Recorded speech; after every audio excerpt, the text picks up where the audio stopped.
Shut up and sit down. Types of external trade. External trade के प्रकार, बाह्य व्यापार के प्रकार। On the basis of sale and purchase of goods and services, external trade can be divided on into three kinds. अब देखिए, खरीद बिक्री, सेल परचेज, क्रय विक्रय के आधार पर बाह्य व्यापार के को तीन भागों में बांटा जा सकता है। क्या चीज का खरीद बिक्री हो रहा है? Goods and services. ठीक है, तो वो क्या क्या प्रकार हैं? इंपोर्ट ट्रेड, जिसको हम लोग आयात व्यापार कहते हैं।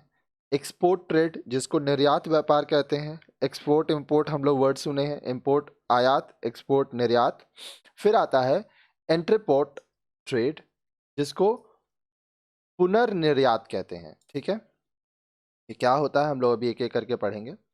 Let us discuss in detail about them. आइए अब इनके बारे में हम लोग पढ़ते हैं। सबसे पहला है इंपोर्ट ट्रेड, जिसको हम लोग आयात व्यापार कहते हैं। When the business firm of a country purchases goods from the firm of another country, it is called import trade. जब भी एक देश की व्यावसायिक इकाई दूसरे देश की व्यावसायिक इकाई से माल खरीदती है तो इसे आयात व्यापार कहते हैं। ठीक है, for example, when India government purchases petroleum products, electronic goods, gold, machineries, etc.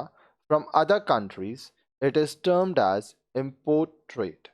उदाहरण के लिए, जब भारत दूसरे देशों से पेट्रोलियम उत्पाद, इलेक्ट्रॉनिक वस्तुएं, सोना, मशीनरी इत्यादि खरीदती है तो इसे आयात व्यापार कहते हैं।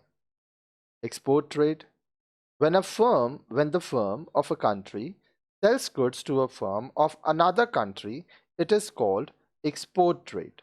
जब एक देश की व्यावसायिक फर्म या व्यावसायिक इकाई दूसरे देश की फर्म को माल बेचती है तो इसे निर्यात व्यापार कहते हैं। For example, the sale of iron and steel, tea, coffee, coal, etc. by Indian companies to other countries is known as its export trade. उदाहरण के लिए, जब भारतीय कंपनियां लोहा एवं स्टील, चाय, कॉफी, कोयला इत्यादि अन्य देशों को बेचती हैं तो इसे निर्यात व्यापार कहते हैं। उदाहरण के लिए, चलिए हम लोग यहाँ पे एग्जाम्पल देते हैं।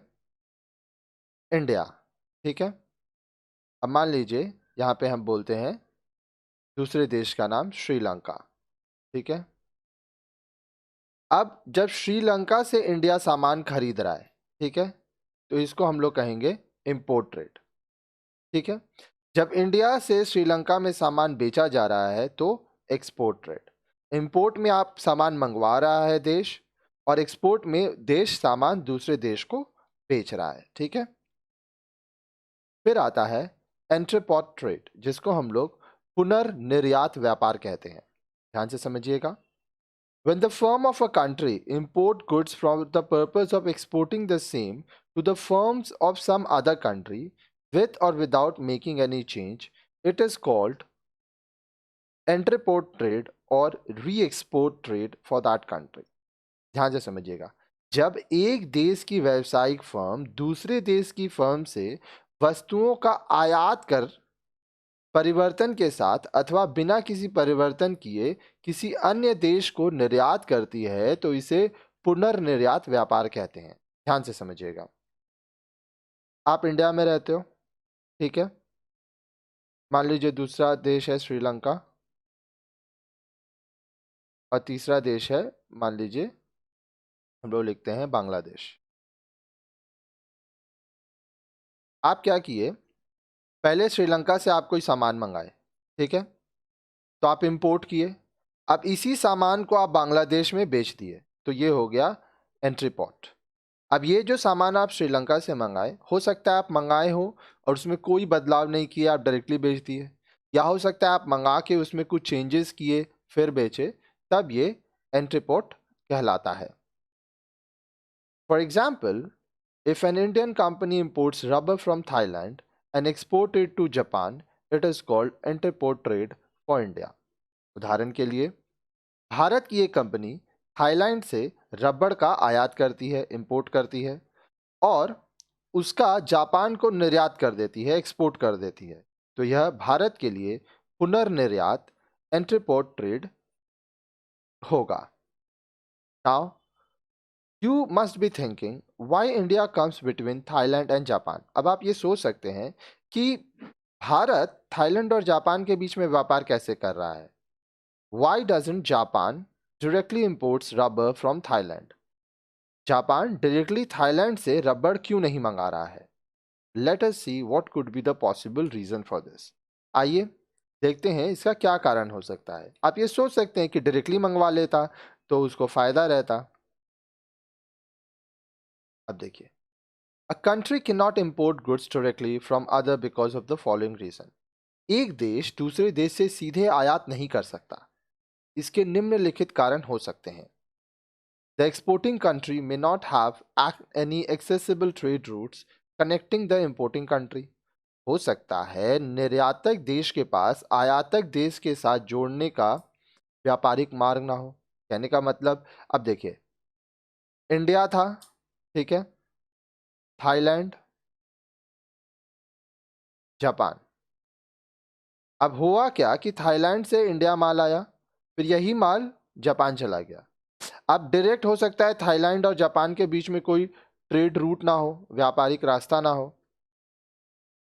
The goods imported may require processing or finishing before exporting, and these facilities may be lacking in the exporting or importing countries. ऐसा भी हो सकता है कि जो कंपनी निर्यात करने से पहले आयात किए माल के प्रक्रियण की अथवा उसे उपयोग योग्य बनाने के लिए तैयार होने की आवश्यकता है। कहने का मतलब, मान लीजिए थाईलैंड से इंडिया माल आया, ठीक है, अब इस माल में कुछ प्रोसेसिंग करना था, इसमें कुछ काम करना था ताकि वो अ, जापान में यूज हो सके, ठीक है, इसलिए आया हो सकता है थाईलैंड में वो माल पे प्रोसेसिंग नहीं हो पा रहा है और जापान में भी ना हो पाए, तो पहले थाईलैंड से इंडिया माल आया, उस माल में जो बदलाव करना है वो बदलाव किया गया, फिर जापान भेजा गया। There may not be any trade agreement between both the countries. अब देखिए, हर एक देश के बीच में व्यापारिक समझौता होता है, तो हो सकता है कि जिस दो देश के बीच में हम लोग बात कर रहे हैं वहाँ समझौता ना हो। अब यहाँ पे हम लोग थाईलैंड जापान का लिए हैं, तो हो सकता है मान लीजिए थाईलैंड और जापान के बीच ट्रेड अग्रीमेंट ना हो, ठीक है, तो यहाँ पे क्या है, थाईलैंड से इंडिया माला जा रहा है, इंडिया से जापान चल जा रहा है, ठीक है, ये सारे रीजंस हैं। फिर आता है विजिबल एंड इनविजिबल ट्रेड, जिसको दृश्य व्यापार और अदृश्य व्यापार कहते हैं। Visible trade refers to imports and exports of tangible goods, whereas invisible trade of a country includes services received from other countries or services rendered to other countries.